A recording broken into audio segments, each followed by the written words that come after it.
तो नमस्कार, आदाब, सत श्री अकाल, राम राम, खमागणी दोस्तों। मैं रजनी स्वागत करती हूँ आपका हमारे चैनल द सक्सेस में। तो दोस्तों आज है संडे, 10 दिसंबर है और मैंने सोचा कि आज वीडियो शूट कर लेते हैं। आगे 11 से लेकर 23 तक एग्ज़ाम शुरू होने वाली है, तो आई डोंट नो टाइम मिल पाएगा या नहीं। एक संडे मिलेगा, उसमें भी पता नहीं वीडियो बन पाएगा या नहीं। तो मैंने सोचा आज एक वीडियो बना ही लेते हैं। और जैसा कि हर संडे मैं आपके लिए वीडियो लेके आती हूँ, और मैंने पिछले वीडियो में आपको बोला था कि आप लोग कमेंट कीजिएगा कि आपको किस विषय पर वीडियो चाहिए। मैं उन्हीं में से एक विषय चूज़ करूँगी।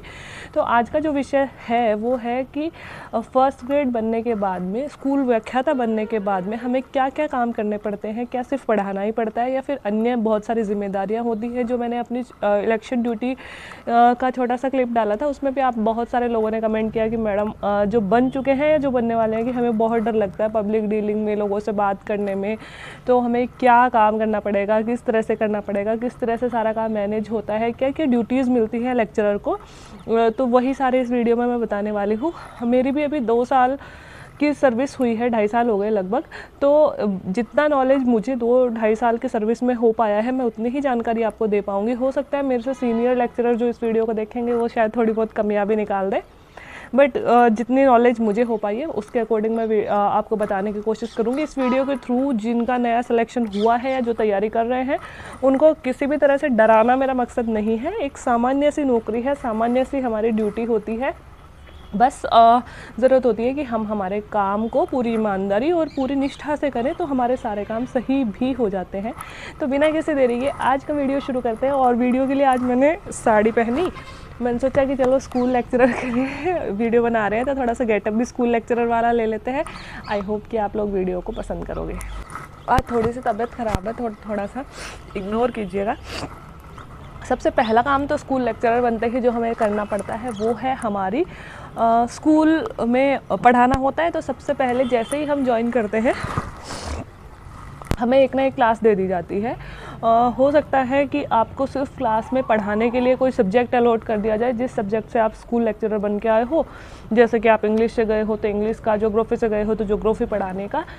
लेक्चरर का काम होता है 11th और 12th को पढ़ाना, ठीक है।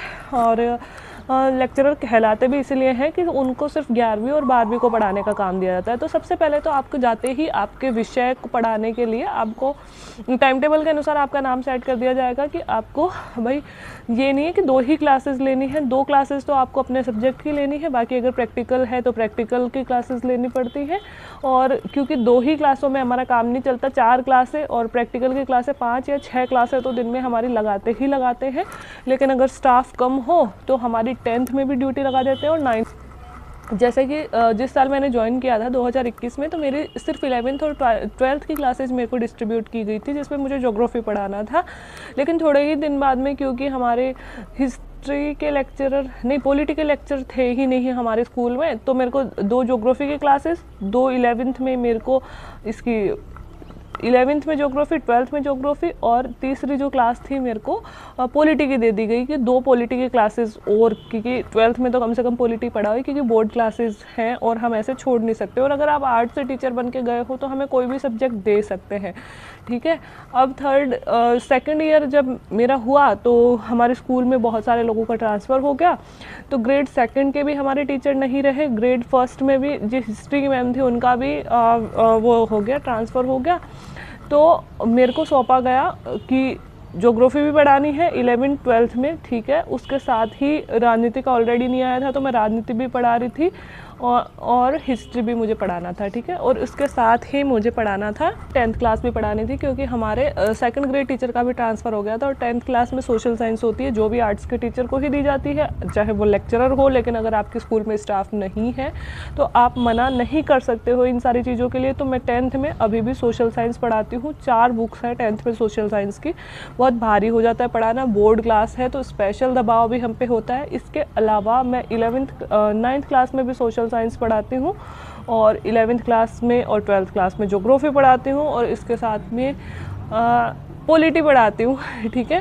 हिस्ट्री के भी कुछ लेक्चर मैंने 12th में, मतलब एक बुक हिस्ट्री की भी मैंने करवाई है। बहुत सारी चीज़ें ये तो मैं मन से पढ़ा देती हूँ कि चलो यार, अगर मेरी एक भी क्लास फ्री होती है तो मेरे को लगता है कि चलो पढ़ाया जाता है बच्चों को, क्योंकि बोर्ड क्लासेस हैं और अगर उनका रिजल्ट ख़राब होता है तो कहीं ना कहीं हम ही जिम्मेदार होते हैं। तो ये अपनी नैतिक जिम्मेदारी है। कोई आपको दे ना, चाहे ना दे, अगर आपके पास में थोड़ा भी टाइम बचता है तो बच्चों के साथ ज़्यादा से ज़्यादा टाइम व्यतीत करो। मेरे को ऐसे लगता है कि ज़्यादा से ज़्यादा आप पढ़ाने की कोशिश करो। हम उनको पढ़ा के ना सिर्फ उनको पढ़ा रहे हैं बल्कि खुद भी कोई ना कोई नॉलेज गेन कर रहे हैं, अगर हम भावी किसी एग्ज़ाम की तैयारी कर रहे हैं तो इस फर्स्ट चीज़ हो गई कि आपको क्लासेस डिस्ट्रीब्यूट की जाती है फर्स्टली आपके सब्जेक्ट की, और अगर स्टाफ कम है तो आपको अदर सब्जेक्ट की भी जो सोशल साइंस से रिलेटेड होते हैं वो आपको दे दिए जाते हैं। 9th-10th में वैसे आपकी ज़िम्मेदारी नहीं बनती है, लेकिन स्टाफ कम है तो आपको 9th-10th की क्लासेस भी दी जा सकती हैं। अब इसके अलावा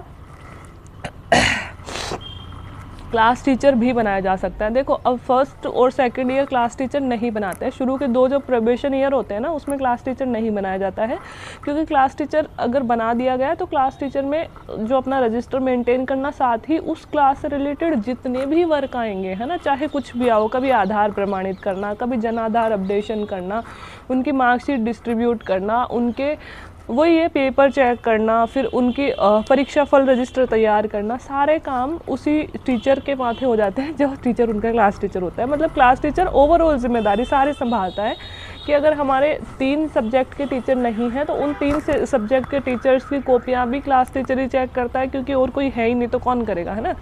तो क्लास टीचर भी बना दिया जाता है। अब मुझे ये इसलिए पता है क्योंकि मैं जिस दिन मैंने 7 अप्रैल को ज्वाइन किया था और 7 अप्रैल को ही मुझे क्लास टीचर बना दिया गया था, और वो भी 12th क्लास का क्लास टीचर, जो सबसे बड़ी क्लास होती है आपके स्कूल की, उस क्लास का क्लास टीचर बना दिया गया। अगर आपको क्लास टीचर बनाया जाए 11th 12th का तो भी आपको बनना पड़ेगा, क्योंकि एज ए लेक्चरर बन के आए हो। और एक बार हमारी मीटिंग हुई थी हमारे उच्च अधिकारियों के साथ में, जैसे CBO लेवल तक के थे, तो उन्होंने कहा था हमें कि आप हमें ये एक्सक्यूज़ मत दो कि यू आर इन प्रोबेशन, है ना, हमारे लिए सब समान है। और उन्होंने भी ये कहा था कि हम भी प्रोबेशन में थे तो हमारे सामने ये नोटिस आ गया था, वो नोटिस आ गया था, ये वो, तो बहुत सारी चीज़ें हो जाती है ना। तो ये सारी क्लास टीचर भी बनाया जा सकता है। 2 काम हो गए।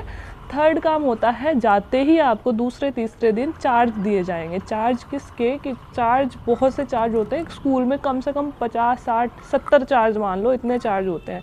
अलग अलग मतलब काम करने के लिए चार्ज डिवाइडेड होते हैं।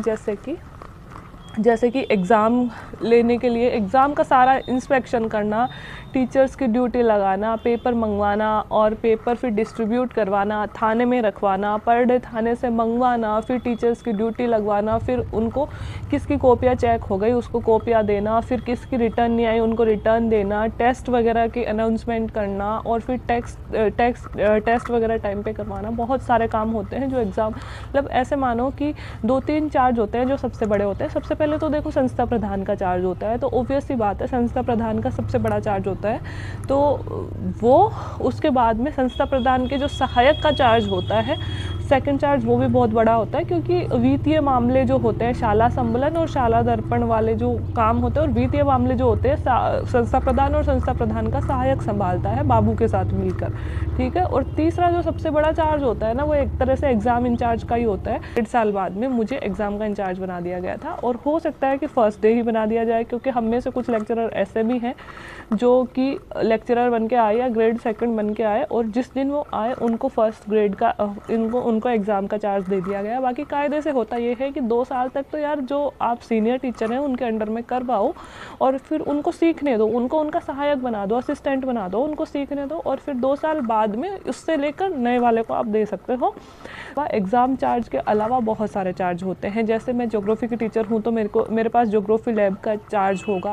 अगर आप किसी और सब्जेक्ट के लेक्चरर हैं, जैसे कि केमिस्ट्री के हैं, फिज़िक्स के हैं, या फिर किसी और के हैं, तो आपको अपने सब्जेक्ट का पूरा चार्ज, अगर प्रैक्टिकल करवाना है आपके सब्जेक्ट में, प्रैक्टिकल का, लैब होती है तो लैब का, साइंस के टीचर हो तो भी लैब का चार्ज वगैरह बहुत सारे चार्ज होते हैं। उसके अलावा भी SMC का और स्टूडेंट टीचर मीटिंग वाली होती है उसका, उसके अलावा RKSMBK होती है, राजस्थान की शिक्षा की तरफ बढ़ते कदम, बीच में कोरोना में स्माइल चला था तो स्माइल का चार्ज, और सांस्कृतिक उत्सव का चार्ज, हर बहुत जैसे मिड डे मील का ये तो फिर भी ग्रेड 2 और ग्रेड 3 के पास होते हैं। जो बड़े बड़े चार्ज होते हैं ना वो ग्रेड 1 को ही दिए जाते हैं अगर हमारे स्कूल में फर्स्ट ग्रेड टीचर है तो इसलिए बड़े बड़े जो चार्ज होते हैं ना उनमें से कम आपको 5-6 चार्ज मिलेंगे। जैसे मेरे पास में भी अभी कम से कम 9 या 10 चार्ज हैं। उन चार्ज से संबंधित सारी फाइल आपको मेंटेन करनी पड़ती है। उन चार्जेस से संबंधित सूचनाएं अगर मांगी जा रही है ऑनलाइन तो आपको तुरंत लेटर डिस्पैच करना पड़ता है, ऑफलाइन मांगी जा रही है, ऑनलाइन मांगी जा रही है। उन चार्ज से संबंधित कोई रिकॉर्ड बनवाना है या फिर कोई एक्टिविटी करवानी है वो भी सारी आपको ही करनी पड़ती है। तो दूसरा होता है चार्जेस वाला काम। तीसरा होता है कि अगर संस्था प्रधान ना हो तो आपको स्कूल का प्रधान भी बनना पड़ सकता है। कि हो सकता है बहुत सारे आपके ऐसे स्कूल में ट्रांसफ़र हो, मतलब फर्स्ट पोस्टिंग मिले जिसमें अगर प्रिंसिपल नहीं है या फिर आपसे सीनियर कोई लेक्चरर भी नहीं है, आप ही वहाँ पे पहले लेक्चरर बन के गए हो। क्योंकि बहुत सारी स्कूलें हैं जो 10th से 12th में प्रमोट हुई हैं, उसमें फ़र्स्ट लेक्चरर आप ही बन के गए हो, तो बिना कुछ बोले आपके पास में संस्था प्रधान का चार्ज आ जाएगा। मतलब एज ए प्रिंसिपल, कार्यवाहक प्रिंसिपल आपको काम करना पड़ेगा और आपको बहुत सारे काम वहाँ पर करने पड़ते हैं। तो एक ये भी चार्ज होता है, लेकिन अभी तक मेरे हाथ में नहीं आया। हाँ, ऐसा होता है कि हमारी संस्था प्रधान अगर छुट्टी पे हैं और मेरे से सेकंड मतलब जो सीनियर टीचर हैं, हालांकि वो 1 महीने ही सीनियर है, अगर वो हैं तो वो संभालेंगे, और अगर वो भी छुट्टी पे हैं तो फिर मुझे संस्था प्रधान का चार्ज भी संभालना पड़ता है। बट एज सच इसकी कोई भारी ड्यूटी मेरे पे नहीं आई। 1-2 दिन की बात होती है तो मैं मैनेज कर लेती हूँ, संभाल लेती हूँ, क्योंकि मेरे को पता है कि मैम आएंगे तो मैम संभाल लेंगे, है ना। तो हो सकता है संस्था प्रधान ना हो तो संस्था प्रधान के चार्ज भी। इसके अलावा जो मैंने बोला कि अगर टीचर नहीं है बाकी सब्जेक्ट्स के, तो आप सिर्फ ये नहीं कह सकते कि मैं तो ज्योग्राफी की लेक्चरर बन के आई हूँ, मुझे पॉलिटी पढ़ानी नहीं आती, मुझे हिस्ट्री पढ़ानी नहीं आती, या मुझे सोशल साइंस पढ़ाना नहीं आता। आपको पढ़ाना पड़ेगा, आप मना नहीं कर सकते, बिकॉज आप मास्टर्स करके गए हो किसी सब्जेक्ट में, उससे पहले आप उस 3-4 सब्जेक्ट से ग्रेजुएट हुए हो, 12th तक पढ़े हो और आपने एक बहुत बड़ी एग्ज़ाम पास करी है, तो आपको सामान्य नॉलेज इन सारे सब्जेक्ट की होनी चाहिए। और ऊपर से आप BEd करके आए हो, आप स्किल सीख के आए हो टीचर स्टूडेंट से कम्युनिकेट करने की, तो आप मना नहीं कर सकते, आपको वो सब्जेक्ट भी पढ़ाने पड़ेंगे, ठीक है। इसके अलावा ऑनलाइन बहुत सारे काम होते हैं, ढेरों काम होते हैं। देखो मैं पहले बता दूं, अगर आपने कंप्यूटर नहीं सीख रखा है तो सीख लो, क्योंकि देखो डिग्री होना ज़रूरी नहीं है। आजकल डिग्री तो वो कौन सी आती है, कंप्यूटर RICT जो भी है वो सब ले लेते हैं, लेकिन बहुत सारे लोगों को चलाना भी नहीं आता।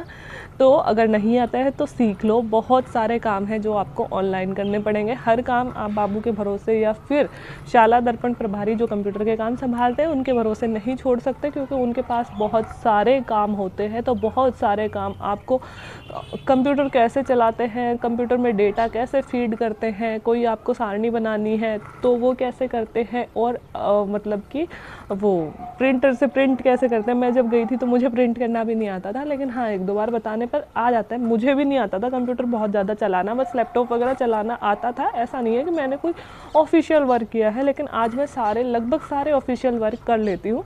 कि अंदर से घबराहट नहीं होनी चाहिए। ऐसा नहीं है कि आप अभी डर जाओगे कि मैम हमें तो आता ही नहीं है, हम क्या करेंगे, ऐसा कुछ नहीं है। धीरे धीरे हम सब सीख जाते हैं और स्टाफ भी कोऑपरेट करता है। कि नहीं आता तो मैम ऐसे निकलता है, जैसे मुझे प्रिंट करना नहीं आता था तो मैं चाहती थी तो कि सर मुझे सिखा दो, मैं कर लूँगी।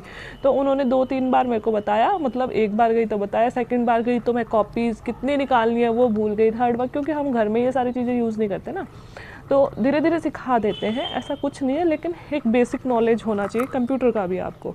इसके अलावा बहुत सारे दिवस आते हैं, जो बहुत सारे दिवस हमें मनाने पड़ते हैं। मतलब आप स्कूल का वो देखोगे ना, आप हमारा पूरा 1 महीने का टाइम टेबल देखोगे तो कम से कम भी 10-12 दिवस होते हैं और हर एक दिवस हमें सेलिब्रेट करना होता है। जैसे कि महात्मा गांधी जयंती आ गई, लाल बहादुर शास्त्री जयंती आ गई, सुभाष चंद्र बोस जयंती आ गई, तो इनके बारे में बच्चों को बताना और मतलब वही है माल्यार्पण करना और मतलब पूरी तरीके से सेलिब्रेट करना। बहुत सारे मतलब योगा डे आता है, हर एक दिवस मनाया जाता है, हर एक दिवस के बारे में बच्चों को बताया जाता है और बच्चों की ज़्यादा से ज़्यादा भागीदारी हो उस दिवस में, उनको ज़्यादा से ज़्यादा नॉलेज हो, तो वो भी हमारे द्वारा कोशिश की जाती है। और एज ए लेक्चरर, और मैं तो कल्चरल प्रभारी भी हूँ मेरे स्कूल की, तो ये सारे काम मैं ही करती हूँ कि अगर कोई भी दिवस है तो मैं आगे बढ़ चढ़ कर बच्चों को कंट्रीब्यूट करने के लिए उनके बारे में पहले से मैं पढ़ के जाती हूँ कि हाँ ठीक है, कल गांधी जी जयंती है या अम्बेडकर जी जयंती है, तो उनके बारे में थोड़ा पढ़ के जाओ ताकि बच्चों को आप अच्छे से अवेयर कर सको। या फिर कोई डिबेट का आयोजन करवा दो, है ना, कोई भजन का आयोजन करवा दो, ये सब।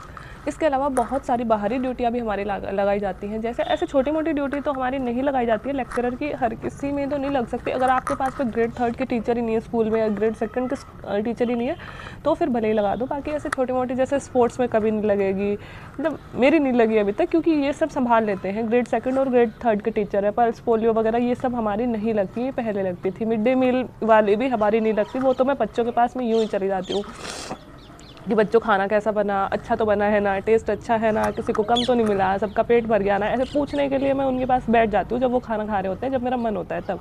या फिर किसी को नहीं मिल रहा, देर से मिल रहा है, तो मैं बाई जी और को जाके कि बाई जी जल्दी बनाओ, या फिर 2-3 लोगों को सर्व कर के लिए वो दे दो सर्व करने के लिए। ऐसे सारे काम मतलब मैं बोल देती हूँ वैसे जाके, बाकी हमारी ड्यूटी नहीं लगती। मिड डे मील वगैरह बनवाने में और इन सब में भी ग्रेड 2 या ग्रेड 3 को ज़्यादातर ये चार्ज दे दिए जाते हैं। लेकिन कुछ बाहरी काम जैसे बड़े काम होते हैं, जैसे अभी मेरी ड्यूटी लगी थी, मैंने आपको कहा था कि जैसे नवंबर में बहुत ज़्यादा बिजी थी क्योंकि मेरी सारी बाहरी ड्यूटीज़ थी। जैसे कि as a geography incharge, geography teacher, practical लेना। पिछले साल मेरे को प्रैक्टिकल लेने में ड्यूटी लगाई थी मेरी। 3 स्कूलों में मैं एग्जामिनर बन के गई थी और 3 स्कूलों में जाके उनका बच्चों का प्रैक्टिकल लेके आई थी। तो बड़ा डर लग रहा था मुझे कि कैसे लेते हैं, क्या डॉक्यूमेंट लेके जाते हैं, वहाँ क्या करना पड़ता है, और ये सब मतलब बहुत डर लग रहा था मुझे। लेकिन जब करवा लिया, अब 1 साल करवा लिया, फिर आके उनकी कॉपी चेक करना, फिर बोर्ड को कॉपियाँ पहुँचाना, मार्क्स लिस्ट पहुँचाना, और ये भारी काम होता है। लेकिन हर चीज़ के हमें पैसे भी मिलते हैं कि अलग से अगर आप प्रैक्टिकल लेने जा रहे हो तो आपको गवर्नमेंट अलग भत्ता भी उसका देती है। हाँ, यात्रा भत्ता हमें किसी चीज़ का नहीं मिलता। टीचर्स को किसी भी चीज़ का ट्रांसपोर्ट अलाउंस नहीं देते हैं, बिल्कुल भी नहीं देते वो लोग, और देते हैं तो भी इतना मिनिमम देते हैं कि बस के किराए के हिसाब से, उससे ज़्यादा आपका खर्चा हो जाता है। लेकिन वैसे दे देते हैं भत्ता, कॉपियाँ चेक करने का हमें भत्ते मिल जाते हैं, ठीक है, वो थोड़ा बहुत दे देते हैं, बहुत ज़्यादा तो नहीं देते, थोड़ा बहुत दे देते, ठीक है। तो जैसे उसमें ड्यूटी लगा दी।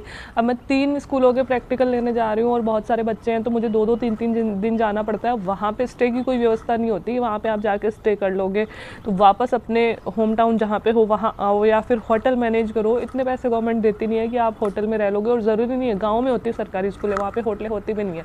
तो इन चीज़ों से थोड़ा सा हेक्टिक भी हो जाती है ना।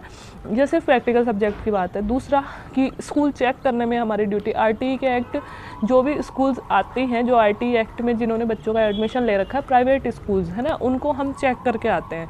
उनको मतलब चेक करने के लिए एज ए क्या बोलते हैं, क्या बोलूँ उसको, ऑफिसर ड्यूटी लगती है। उसमें अपनी सील वील अपन को सब लेके जानी पड़ती है, और उसमें मतलब एक तरह से ऑफिसर वाली फील आती है उसमें। तो उसमें क्या होता है कि हम प्राइवेट स्कूल में 1 भी दे सकते हैं, 2 भी दे सकते हैं, वहाँ पे जाते हैं और जितने भी आरटीई के एडमिशन है उनकी सबकी फ़ीस, रसीद और बहुत सारी चीज़ें चेक करनी पड़ती है। तो मज़ा भी आता है। और मेरी इस बार पहली बार वो ड्यूटी भी लगी थी। उसकी पहले ट्रेनिंग होएगी, है ना, पहले ट्रेनिंग के लिए बुलाएंगे आपको किसी अदर कस्बे में जो आपका हेडक्वार्टर है, और उसके बाद में आपको ड्यूटी लेने के लिए कहीं और जाना है ना, ऐसे। और उसके बाद में इलेक्शंस की ड्यूटी होती है जैसे, तो इलेक्शंस की ड्यूटी तो भाई साहब बहुत हार्ड थी, क्योंकि पहली बार लगी थी महिलाओं की ड्यूटी और सिर्फ महिला दस्ता हमारा बनाया गया था। बहुत बहुत डर लग रहा था मुझे, कई रातों तो नींद ही नहीं आई थी, क्योंकि सब कहते हैं भाई अगर थोड़ी सी भी गड़बड़ी हुई तो डायरेक्ट सस्पेंशन आता है, और वो भी चुनाव आयोग से आता है, कोई कुछ कर ही नहीं सकता, है ना। तो उस चीज़ में बड़ा डर लग रहा था, लेकिन भगवान की दया से सारा काम सही हो गया। मैंने सही तरीके से जिम्मेदारी भी निभाई। जिस दिन मतगणना हो रही थी ना, मुझे उस दिन तक डर लग रहा था कि भगवान मैंने सब सही भरा हो, फॉर्म्स में सब सही भर के दिया हो, ऐसा नहीं हो कि मैंने कुछ गलती कर दी हो। मतलब मैं मम्मी को और हस्बैंड को भी बार बार ये सारी चीज़ें बोल रही थी कि यार ऐसा नहीं हुआ हो, मैंने कोई गलती कर दी हो भरने में, कहीं कुछ फॉर्म फिल करने में, लेकिन सब ठीक हो गया। तो इस तरह की बाहरी ड्यूटियाँ एज ए ऑफिसर। हाँ, पर एक चीज़ बताऊँगी, जब चुनाव में आपको अधिकारी बनाया जाता है ना, तो भले ही आपको डर लग रहा हो, लेकिन जो पावर मिलती है, जो इज्जत मिलती है वहाँ जाके, पहली बात तो जैसे ही आप जाओगे, जनप्रतिनिधि है ना, वो आ जाते हैं, वो जाके कि पीओ साहब कौन है, मैडम नमस्कार, अच्छा आप पीओ कि मैम नमस्कार, वो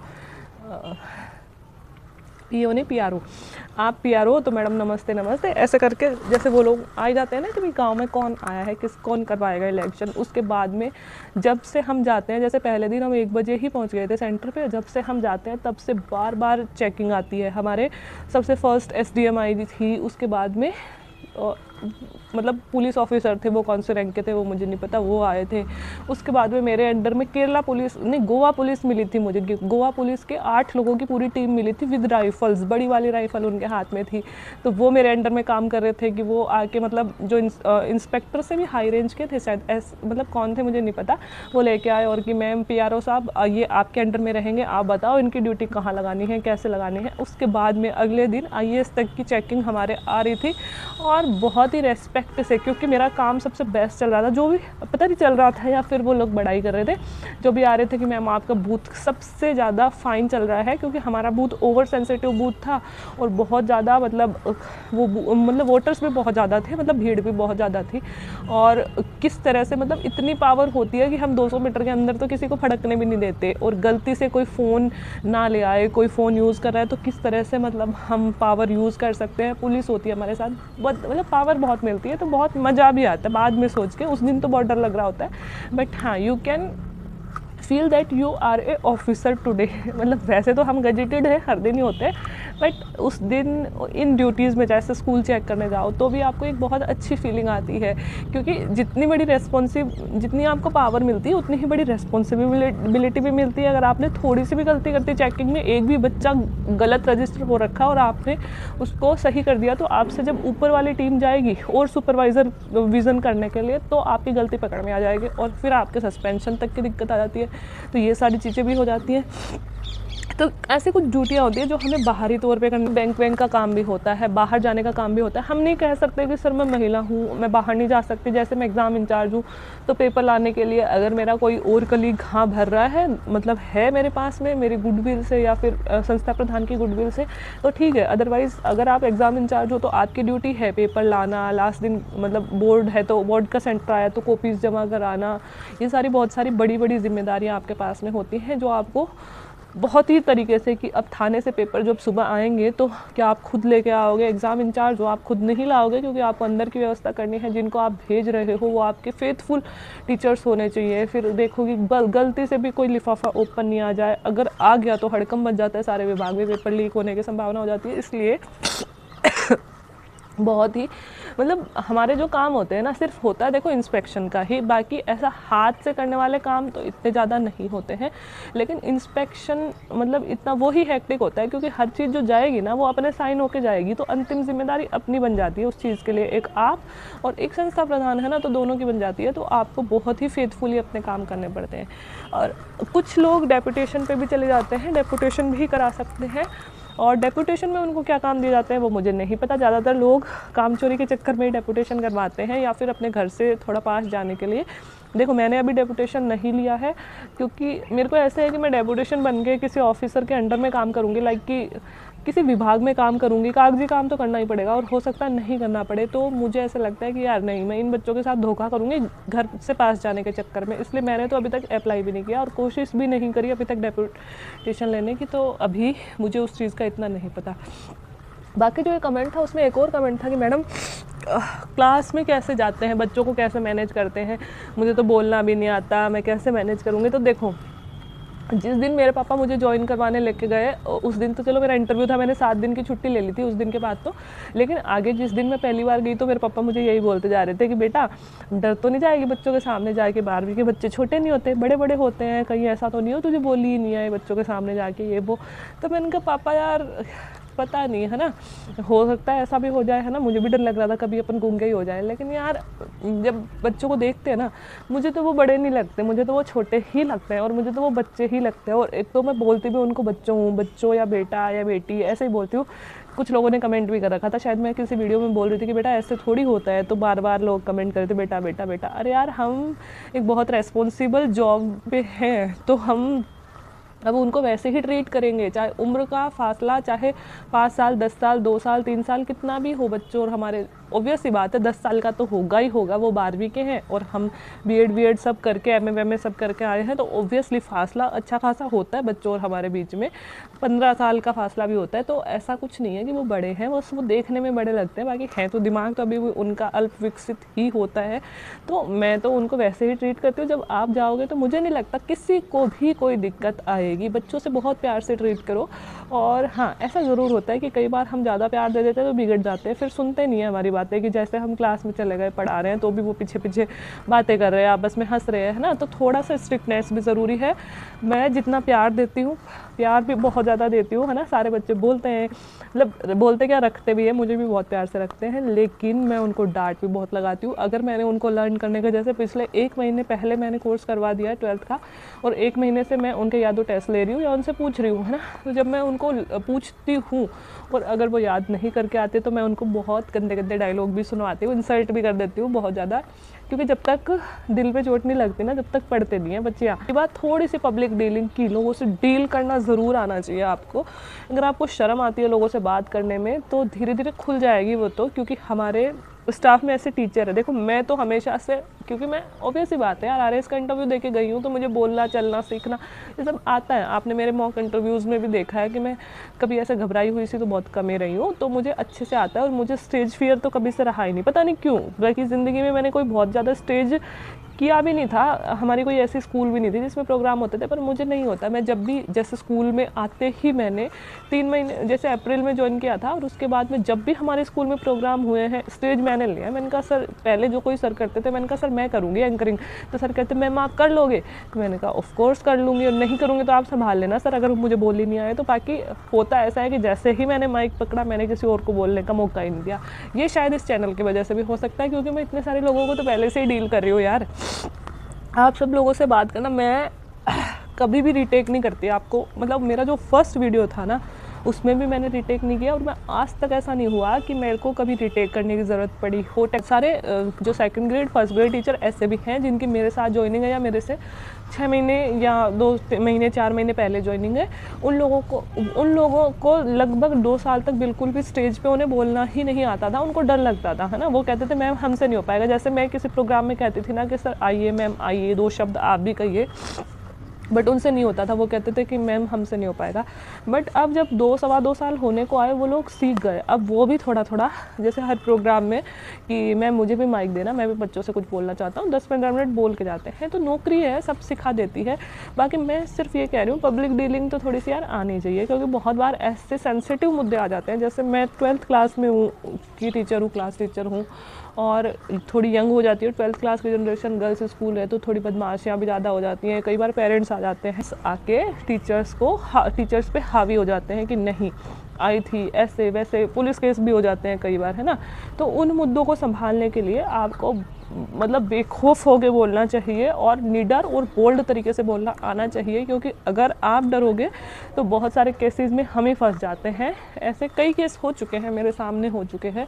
तो अगर हम गांव वालों को, पेरेंट्स को बोल्ड तरीके से जवाब दे देते हैं तो बिल्कुल हम अपना एक पक्ष सही तरीके से रखते हैं, तो हम सही तरीके से अपने काम को लेके जहाँ चल सकते हैं।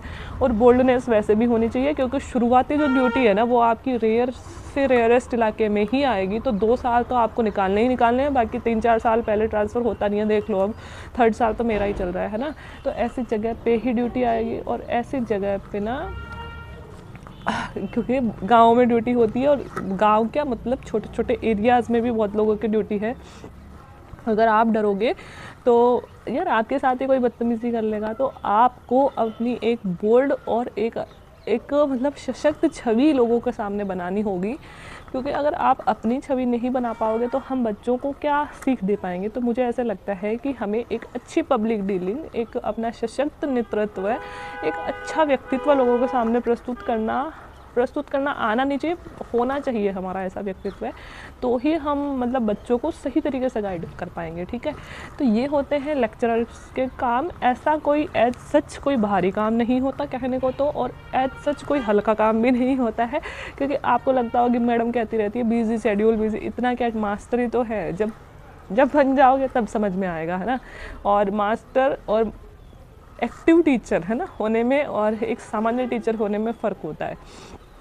तो मैं एक्टिव टीचर हूँ, हो सकता है 20 साल बाद मैं भी एक वही वोल्केनो होते हैं ना डोरमेंट वाला वो हो जाऊँ, बट अभी मैं एक्टिव टीचर हूँ। मुझे बच्चों की छोटी सी परेशानी से, छोटी सी दिक्कत से, छोटी सी प्रॉब्लम से, या उनको कुछ समझ में नहीं आया, किसी चीज़ का सिलेबस नहीं हुआ, किसी चीज़ में बच्चे कमज़ोर हैं, तो मुझे चिंता हो जाती है और मैं उस चीज़ को कवर करवाती हूँ। अपनी पढ़ाई सेक्रीफाइस कर दी यार मैंने उनके लिए, आरएस की तैयारी नहीं करी कि नहीं यार अगर मैं चली जाऊँगी छुट्टी पर ये बहुत पीछे रह जाएंगे, मेरे को भगवान ने बहुत दे दिया, अब उनको करवाना है ना, तो फ़र्क होता है ना।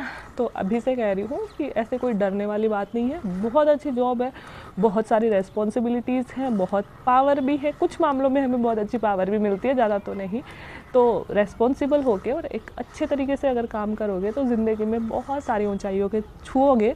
जो लेक्चरर बन गए उनको कहती हूँ डरने की कोई बात नहीं है, क्योंकि जब आप जाओगे तो स्टाफ होगा आपका कोऑपरेशन के लिए, कर देते हैं, जो अपने सीनियर होते हैं वो कोऑपरेट करते हैं हर काम में। बस इतनी कहूँगी कि राजनीतियों में मत पड़ना। मैं आपको अभी भी कहती हूँ कि जब भी मैं या तो मैं क्लासेस में होती हूँ या मैं खुद के ऑफिस में होती हूँ, अगर आप शुरुआत से ही राजनीति में फंस गए तो मैंने देखा है, मेरे साथ के लेक्चरर हैं लड़कियाँ, तो कि यार मेरे साथ ऐसा हो गया, उसने ऐसे भड़का दिया, मैंने उसके खिलाफ ये निकाल दिया नोटिस, और ऐसे फिर मेरे पे ऐसे हो गया। तो वो सब में मत पड़ना, या तो अपनी पढ़ाई या बच्चों की पढ़ाई, है ना, सिर्फ इतना ही करना, क्योंकि 2 साल लग जाते हैं हमें लोगों को समझने में भी और नौकरी को भी समझने में। तो 2 साल तक आप थोड़ा सा संभल के चलना, जो काम सिखाया जाए वैसे सीख लेना, और सीखते सीखते धीरे धीरे हम परफेक्ट हो जाते हैं। क्योंकि मुझे लगता है कि अब लगभग मुझे सारे काम आ गए, क्योंकि इलेक्शन ड्यूटी करवा ली, स्कूल चेक कर लिए, प्रैक्टिकल ले ली, स्कूल में पढ़ाना, रिजल्ट मेरा 2 साल से जितना मेरे इलाके का आज तक किसी का रिजल्ट नहीं रहा मेरे सब्जेक्ट में, वैसा रिजल्ट मेरा रह रहा है। डिक्टेशन मेरे हर एक बच्ची के 70 बच्चियाँ हो चाहे 50 हो, पहले सत्र में मेरे 70 बच्चियाँ, दूसरे में 70 बच्चियाँ, हर बच्ची के डिक्टेशन लगा है मेरे सब्जेक्ट में।